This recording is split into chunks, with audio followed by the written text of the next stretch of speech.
প্রিয় শিক্ষার্থীরা, এখন সমাধান করব অষ্টম শ্রেণীর অনুশীলনী 2.1-এর 9 নম্বর মুনাফা। এখানে বলল রিয়াজ সাহেব কিছু টাকা ব্যাংকে জমা রেখে 4 বছর পর 4,760 টাকা মুনাফা পান। কি বললো এখানে? রিয়াজ সাহেব কিছু টাকা ব্যাংকে জমা রেখে 4 বছর পর 4,760 টাকা মুনাফা পান। ব্যাংকের বার্ষিক মুনাফার হার কত টাকা? এখানে ব্যাংকের বার্ষিক মুনাফার হার 8.50 টাকা হলে তিনি ব্যাংকে কত টাকা রেখেছে? কত টাকা মানে এখানে মূলধন পি এর মান চাইছে। তাহলে এখানে আমাদের মানগুলো কি এটা আমার বুঝতে হবে যে রিয়াজ সাহেব কিছু টাকা ব্যাংকে জমা রেখে 4 বছর পর, তাহলে এখানে 4 বছর আমরা বছর সময় কি এর দ্বারা প্রকাশ করি, টাইম। আর এখানে বলো 4 বছর পর 4,760 টাকা মুনাফা পায়। 4 বছর পর 4,760 টাকা মুনাফা পান। তাহলে যেহেতু মুনাফা, তাহলে মুনাফাকে আমরা কি আয় দ্বারা প্রকাশ করি, তাহলে মুনাফাটা কি হবে? আয়। তাহলে এখানে আমরা আয়ের মান পেয়ে গেছি। আর এখানে কি বললো যে বার্ষিক শতকরা মুনাফার হার, তাহলে মুনাফার হার কি হবে? আর। ঠিক আছে, হলে তিনি ব্যাংকে কত টাকা জমা রেখেছেন। কত টাকা মানে কি? মূলধন, আসল পি। ওকে, তাহলে আমরা সমাধান করি। এখানে আমরা জানি একটা সূত্র কি, আমরা জানি যেহেতু মূলধন পি চাইছে, তাহলে আমরা জানি সরল মুনাফা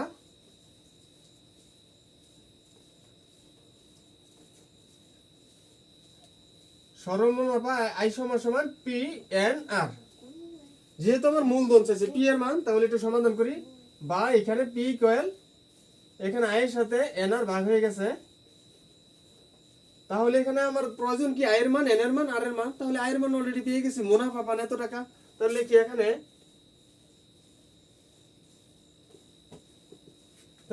আই সমান আই ইকুয়াল কত? 4,760 টাকা।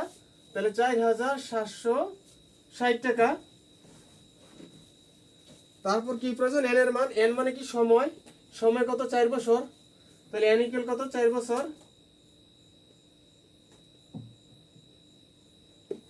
আচ্ছা, তারপরে কি প্রয়োজন আমার? আর এর মান। তাহলে আর ইকুয়াল কত বলছে এখানে? আর ইকুয়াল এখানে 8.50 টাকা বার্ষিক। এখানে বার্ষিক শতকরা মুনাফার হার 8.50 টাকা। তাহলে এখানে কত হবে? 8.50% বার্ষিক শতকরা বলছে। 150 এখানে পার্সেন্ট। আচ্ছা, পার্সেন্ট উঠাইতে গেলে আমাদের একটা কাজ করতে হবে। এখানে 8.50 কে 100 দ্বারা কি করতে হবে? ভাগ করতে হবে। ওকে, আচ্ছা, তাহলে আমি মান বসিয়ে দিই এখানে।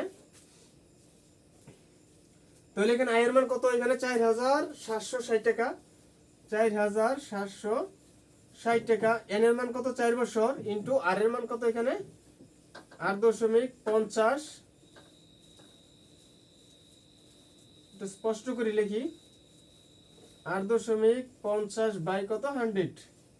ওকে, তাহলে 4 দিয়ে 100 কে ভাগ দিলে কত হয়? 4 25 100। দেন 4,760। এখানে কত আছে? যেহেতু এখানে জায়গা নাই, একটু চাপাই লিখি। এখানে 4,760 টাকা। আর এখানে আছে কত? 8.50 বাই 100। আচ্ছা, এখন যেহেতু এখানে জায়গা নাই, আমি এখানে এই লেখাটা এখানে লিখি। ইকুয়াল 4,760 বাই 8.50, নিচে আছে কত? 25। এখানে একটা ভাগ, এখানে একটা ভাগ। এখানে দুইটা ভাগ থাকলে একটা ভাগ আমি বেনিশ করে দেবো। এখানে ভাগ চিহ্নকে যখন আমি গুণ চিহ্ন করবো, তখন লব জায়গা হরে, হর জায়গা লবে। এখানে দুইটা ভাগ আছে, আমি একটা ভাগকে যখন বেনিশ করবো, তখন লব জায়গা হরে, হর জায়গা লবে। তাহলে দেখো এখানে কত আছে? লবে আছে কত? 4,760। এখানে ভাগ চিহ্নকে গুণ চিহ্ন করলে এখানে 25 উপরে যাবে গা, আর এখানে নিচে 8.50।